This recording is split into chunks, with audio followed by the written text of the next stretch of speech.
एक hot topic बना हुआ है। दुनिया भर का मीडिया इसके बारे में बात कर रहा है, ख़ुसूसन यूरोपीय मीडिया इसके ऊपर बहुत ज़्यादा लिख रहा है, अमेरिकन मीडिया भी इसके ऊपर लिख रहा है। अभी एक आर्टिकल है वो मैं आपको पढ़ के सुनाऊंगा और उसकी ट्रांसलेशन से आपको आइडिया हो जाएगा कि इस वक्त अमेरिका में इमरान खान के बारे में क्या सोचा जा रहा है। क्योंकि पाकिस्तान तहरीक इंसाफ के चेयरमैन ने बड़े हैरान कुन तरीके से इंतखाबात में कामयाबी हासिल की है। इसकी एक्सपेक्टेशन नहीं थी, यानी ऐसा लगता नहीं था दुनिया को कि इमरान खान साहब इतनी बड़ी कामयाबी इस तरीके से हासिल कर लेंगे। ये आर्टिकल जो है ये न्यूयॉर्क टाइम के अंदर छपा हुआ है और इसकी तफसीलात मैं आपके सामने रखूँगा। लेकिन इससे पहले मैं थोड़ा सा आपको बता दूं कि दुनिया भर का मीडिया लिख क्या रहा है। वो दो तीन चीज़ों पे बहुत ज़्यादा फोकस कर रहे हैं। एक ये कि इमरान खान साहब ने पाकिस्तान में इस्टेब्लिशमेंट की हमायत के बगैर इंतखाबात जीते, बल्कि मुखालफत के साथ उन्होंने इंतखाबात जीते।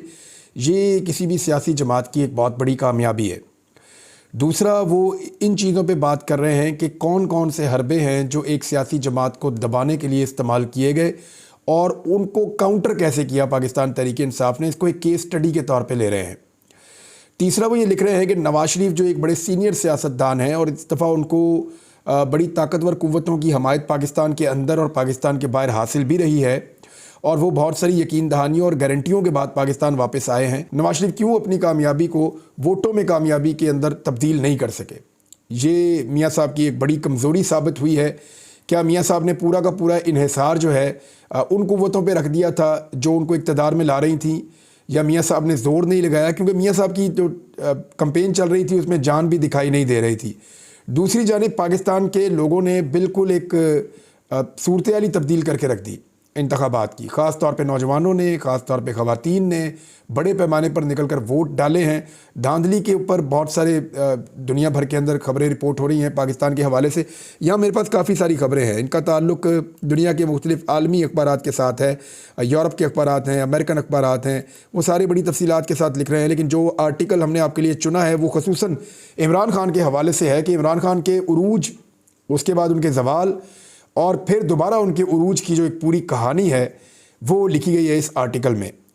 और आर्टिकल कह क्या रहा है ये मैं आपके सामने रख देता हूँ। ये आर्टिकल जनाब सबसे पहले आप देख लें कि लिखा गया है न्यूयॉर्क टाइम्स के अंदर, और ये दुनिया का एक मंझा हुआ अखबार है। इसका इदारिया जो है उसकी एक सनद होती है। इसके बाद जो अल्फाज मैं बोलूँगा वो मेरे नहीं हैं, वो न्यूयॉर्क टाइम्स के हैं। मैंने सिर्फ आपके लिए उनको ट्रांसलेट किया है। आपको आइडिया हो जाएगा कि इस वक्त अमेरिका के अंदर जो अमेरिकन जर्नलिस्ट हैं वो पाकिस्तान के बारे में क्या सोच रहे हैं और अमेरिका में क्या सोच पैदा हो रही है पाकिस्तान के मौजूदा हालात को लेकर। और ये वो साल है जिसमें अमेरिका में इंतखाबात भी होने हैं। ये बात आप याद रखिएगा कि इमरान खान के सख्त खिलाफ जो अमरीकी हुकूमत है, जो डेमोक्रेट्स की है, जिसमें जो बाइडन उसको हेड करते हैं, वो हुकूमत अब अमेरिका के अंदर मकबूल नहीं रही और बहुत मुमकिन है कि दोबारा ये हुकूमत ना बना पाएँ अमेरिका में। जो इंतखाबात आ रहे हैं उनके नतीजे में यही साल है अमेरिका में इंतखाबात का। 1 जनवरी को 2025 को अमेरिका में एक नई हुकूमत होगी और उसके ज़्यादा इम्कानात ये हैं कि जो इमरान खान के ख़िलाफ़ सोच रखने वाली हुकूमत है डेमोक्रेट्स की, उसको शायद दोबारा बारी ना मिले, उनकी मकबूलियत बहुत कम हो गई है। अब आ जाए न्यूयॉर्क टाइम के आर्टिकल की तरफ से। वो ये बताते हैं कि जब पाकिस्तान में पाकिस्तान तहरीक इंसाफ को मीडिया सेंसरशिप का सामना करना पड़ा, यानी पाकिस्तान का इलेक्ट्रॉनिक मीडिया इमरान खान को नहीं दिखा रहा था, तो साबिक वज़ीर आज़म इमरान खान ने टिकटॉक का सहारा लिया और अपनी इंतखाबी मुहिम चलाई। एक्चुअली देखें, इसमें मैं आपको एक चीज़ बताता हूँ कि हमारी जो पॉलिटिकल पार्टीज़ हैं या पाकिस्तान का जो सिस्टम है वो बहुत लेट आता है। पाकिस्तान तहरीक इंसाफ फेसबुक के ऊपर उबूर हासिल कर चुकी थी। जब तक फेसबुक पे आई बाकी पॉलिटिकल पार्टीज़ और पूरा निज़ाम ये शिफ्ट हो गया ट्विटर पे।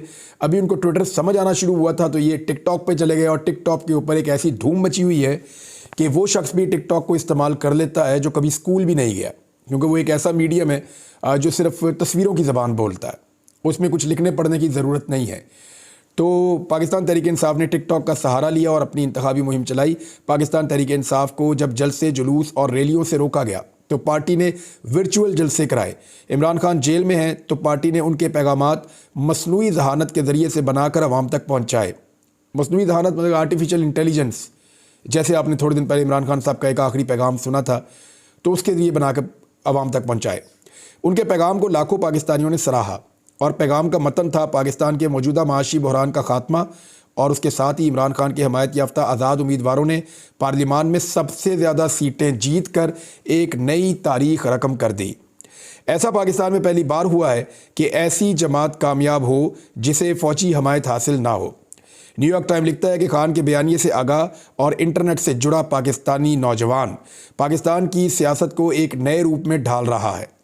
अगर पाकिस्तान तहरीक इंसाफ इस वक्त में हुकूमत बनाने में कामयाब हो जाती है तो पाकिस्तान की तारीख में ऐसा पहली मरतबा होगा कि वो जमात हुकूमत बनाए जिसका लीडर जेल में हो और उसे एस्टेब्लिशमेंट की हमायत हासिल ना हो। इन इंतखाबात में इमरान खान की जमात एक ऐसी ताकतवर जमात बनकर उभरी है जिसका बयानिया पाकिस्तान के नौजवानों में बहुत मकबूल है और उसे नौजवानों की भरपूर हमायत हासिल है।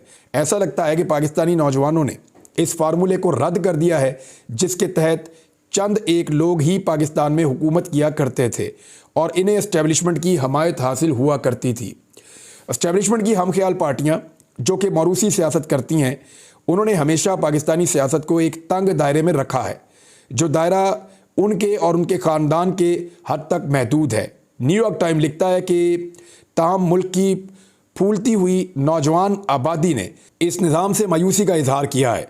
इस तर्ज सियासत से पाकिस्तान का नौजवान बहुत हद तक मायूस हो चुका है। इमरान खान जो एक वक्त में एस्टेब्लिशमेंट ही की मदद से हुकूमत में आए थे, उन्होंने नौजवानों को इस मायूसी में अपने हक में बहुत बेहतर तरीके से बदला। इन नौजवानों के अंदर उन्होंने सोच बदल दी और नौजवानों के अंदर जो मायूसी थी उसको अपने हक में तब्दील किया इमरान खान साहब ने और बड़ी कामयाबी से किया। उनकी पार्टी ने सोशल मीडिया मुहिमों का इस्तेमाल करके नौजवानों में एक नया सियासी शऊर पैदा किया। जैसे जैसे पाकिस्तान की जो सियासी मंजरनामा है उसमें तब्दीली हो रही थी, खान की पार्टी की जीत ने मुकर्ररा मेयारों को चैलेंज किया। यानी पाकिस्तान में बहुत अरसे से जो एक जमूत तारी है, एक बहुत अरसे से एक स्टेटस को है पाकिस्तान में, इमरान खान साहब की सियासत ने, उनकी पार्टी ने उनको चैलेंज किया और ये पाकिस्तानी सियासत में एक नए दौर का इशारा करती है। इमरान खान का पैगाम पाकिस्तान भर के मायूस नौजवानों का बयानिया बन चुका है, ये न्यूयॉर्क टाइम क्लेम कर रहा है। वैसे पाकिस्तान में नज़र भी आ रहा है। वोटरों ने मौजूदा सियासी जमातों, ख़ास तौर पे एस्टेब्लिशमेंट के असर रसूख से अपनी नाराज़गी का इजहार किया है। इमरान खान के दौरे हुकूमत के आखिरी महीनों में उनकी मकबूलियत में कमी हुई थी, लेकिन इन इंतखाबात में उनकी पार्टी की शानदार वापसी ने तजज़िया निगारों को हैरान कर दिया है। पाकिस्तानी एस्टेब्लिशमेंट ने पाकिस्तानी सियासत में इस बड़ी तब्दीली को नज़रअंदाज करते हुए इमरान खान को दीवार से लगाने की कोशिश की, उन पर मुख्तलिफ नौइयत के केसेस बनाए जिनका नतीजा 34 साल कैद निकला। ताहम इन हथकंडों से उल्टा नुकसान ही हुआ और इससे पाकिस्तान में एस्टेब्लिशमेंट के बारे में जो राय थी उसमें ज़बरदस्त तब्दीली आई। नहीं, पाकिस्तानी एस्टेब्लिशमेंट के बारे में पहले राय थोड़ी मुख्तलिफ थी, लेकिन अब एस्टेब्लिशमेंट के बारे में नौजवानों की राय बहुत हद तक पाकिस्तान में बदली है और नौजवान ये सोचते हैं कि पाकिस्तान के फ़ैसले हम करेंगे, पाकिस्तानी करेंगे। बंद कमरों में जो फ़ैसले होते थे या एस्टेब्लिशमेंट करती थी वो नहीं होने चाहिए। ये पाकिस्तान के नौजवान का इस वक्त सोचना है। पाकिस्तान में होने वाले हालिया इंतखाबात के बाद बनने वाले मंजरनामे ने एस्टेब्लिशमेंट की मुदाखलत को पाकिस्तानी सियासत में एक्सपोज कर दिया है। इमरान खान की पार्टी पाकिस्तान तहरीक इंसाफ PTI ने इन धांधली ज़दा इंतखाबात को अदालत में चैलेंज करने का ऐलान किया है। इमरान खान के हामियों ने इंतखाबी फ्रॉड के दावे किए और गुस्से में आकर सड़कों पर एहतजाज किया, जिसका सामना पुलिस ने अपनी ताकत के ज़रिए से किया। PTI के बैलेट के ज़रिए अमन पसंदाना इनकलाब के बावजूद मुल्क का माहौल अभी तक परेशान कुन है। यानी PTI ने अपना काम कर दिया, आवाम ने निकल के वोट डाल दिए, पुरअमन तरीके से उन्होंने अपनी एक सोच बता दी कि हम चाहते हैं पाकिस्तान में इमरान खान की पार्टी पाकिस्तान तहरीक इंसाफ की हुकूमत हो। लेकिन अभी भी मुल्क का जो माहौल है वो परेशान कुन है। पाकिस्तान की तारीख में होने वाले मिलिट्री मार्शल लॉज ने मुल्क के सियासी मंजरनामे को मज़ीद गदला और परेशान कुन बना रखा है। पाकिस्तान के अवाम ने इंतखाबी नताइज के ज़रिए मौजूदा सियासी निज़ाम को मुस्तरद कर दिया है, लेकिन जमहूरियत का रास्ता अभी भी धुंधला ही नज़र आ रहा है। अब अहम सवाल ये है, यानी इस आर्टिकल के आखिर में जो सवाल उठाया गया है वो बहुत इंपॉर्टेंट है।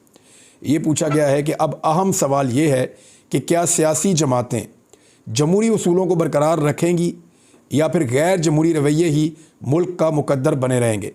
देखें, अब ये एक बड़ा सवाल है कि जरदारी साहब और नवाज शरीफ साहब, अगर जमहूरी रवैया होता तो वो ये होता कि जी जितनी सीटें हम जीतें उतनी हम जीतें, और नवाज शरीफ साहब ऊंची ऊंची आवाज़ें ना लगाते मदद के लिए।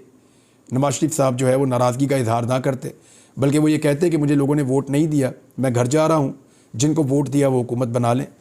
लेकिन ये एक जमहूरी रवैया होता है ना। जैसे हाफिज़ नईमुर रहमान साहब ने मुस्ताफ़ी होकर एक जमहूरी रवैये का सबूत दिया, जैसे बहुत सारे MNAs MPs ये कह रहे हैं कि हम इलेक्शन हारे हैं, जमहूरी रवैया है।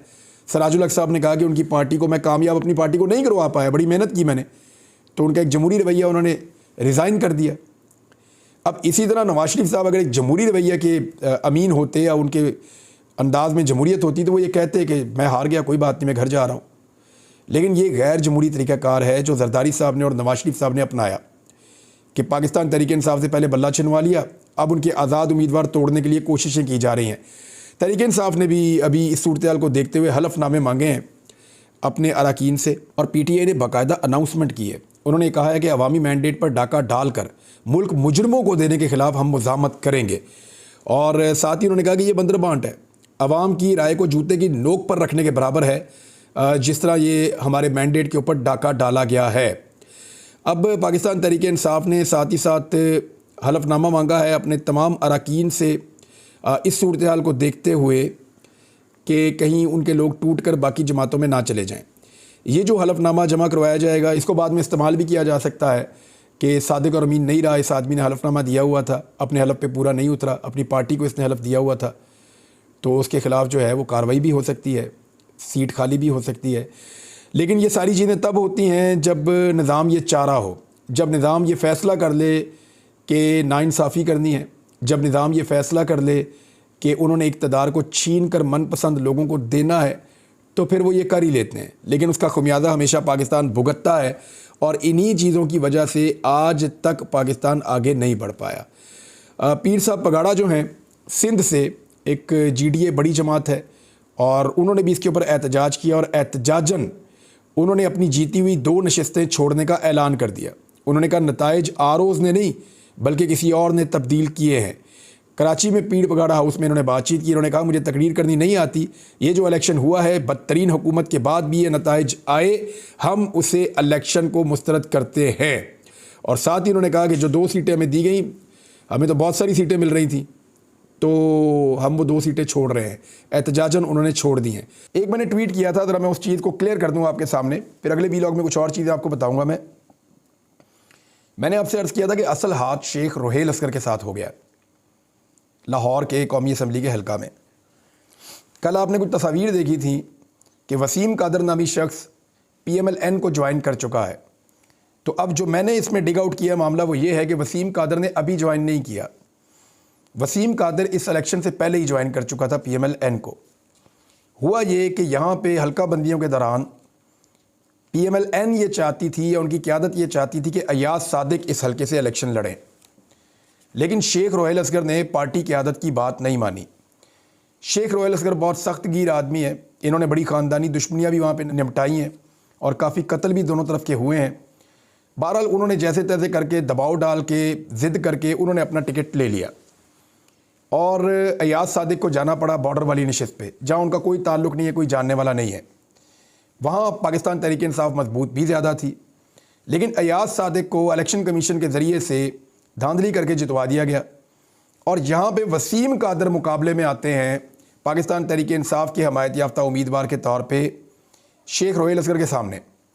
अब जो वसीम कादर साहब हैं इनके ताल्लुकात PMLN के साथ पुराने हैं, ये पहले होते भी नून लीग में ही थे और 9 मई के बाद जिन लोगों पर सख्ती की गई उसमें इनको किसी ने कुछ नहीं कहा, ये खुले फिरते थे, यानी इनकी अंदर खाते बात हो गई थी। फिर बाद में इन्होंने नून लीग में ये कहा कि अगर मैं जीत भी गया तो नून लीग में आ जाऊँगा, आज़ाद उम्मीदवार थे ये। तो नून लीग को मौका मिल गया शेख रोहेल असगर से बदला लेने का। तो उन्होंने जो सहूलतकारी करवाई अयाज सादिक के लिए, जो सहूलतकारी करवाई नवाज शरीफ के लिए, जो सहूलत करवाई सैफ अल मलूक खोखर और मरीम नवाज़ के लिए, जो सहूलत करवाई इन्होंने हमजा शहबाज के लिए, वो सहूलतकारी अयाज सादिक के लिए तो हुई लेकिन रोहेल असगर के लिए नहीं करवाई गई।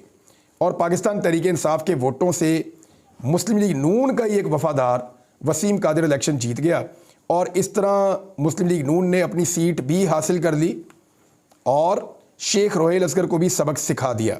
ये है नवाज शरीफ का तरीक़ा वारदात। तो जो असल हाथ हुआ है ना, वो जनाब शेख रोहेल असगर साहब के साथ हुआ है मेरी इत्तला के मुताबिक। दूसरी जानिब पीपल्स पार्टी ने ज़्यादा गेन करने के लिए, क्योंकि आपको पता है पीपल्स पार्टी जब भी कभी किसी हुकूमत का हिस्सा बनने लगती है तो वो चाहते हैं कि ज़्यादा से ज़्यादा उनको वजारतें मिलें, ज़्यादा से ज़्यादा उनको ओहदे मिलें। तो उस चक्कर में उन्होंने बिलावल भुट्टो जरदारी को बतौर वज़ीर आज़म सामने पेश कर दिया है फैसल करीम कुंडी और इस तरह के लोग जो है वो अब ये स्टेटमेंट देना शुरू हो गए हैं। उन्होंने कहा जी अगर बिलावल भुट्टो जरदारी वज़ीर आज़म नहीं आता तो फिर पीपल्स पार्टी को अपोजिशन की नशिस्तों पर बैठना चाहिए, वही बेहतर है। तो मेरे ख्याल में पीपल्स पार्टी और PMLN दोनों को मिलकर अपोजिशन की नशिस्तों पर बैठना चाहिए और इमरान खान साहब के MNA उनको वापस करके उन्हें हुकूमत बनाने की दावत देनी चाहिए। उनके पास से 150 से ज़ायद MNA कम से कम होने चाहिए। अगर आप हकीकी तादाद पे जाएँ तो 170 से 180 के बीच में वो नशिस्तें जीत चुके हैं, वो उनको वापस की जाएँ, अदालती फ़ैसलों की सूरत में हो, चाहे इलेक्शन कमीशन वापस करे, वो सीटें वापस देने के बाद उनको हुकूमत बनाने दें और ये जमातें जो हैं ये अपोजिशन में जाकर बैठें। होना तो ये चाहिए, लेकिन ऐसा दिखाई नहीं दे रहा अनफॉर्चुनेटली। नाज़रीन, कुछ और चीज़ें आपके साथ शेयर करेंगे बाद में। अब तक के लिए इतनी, अपना ख्याल रखिएगा, अपने इस चैनल का भी। अल्लाह हाफ़िज़।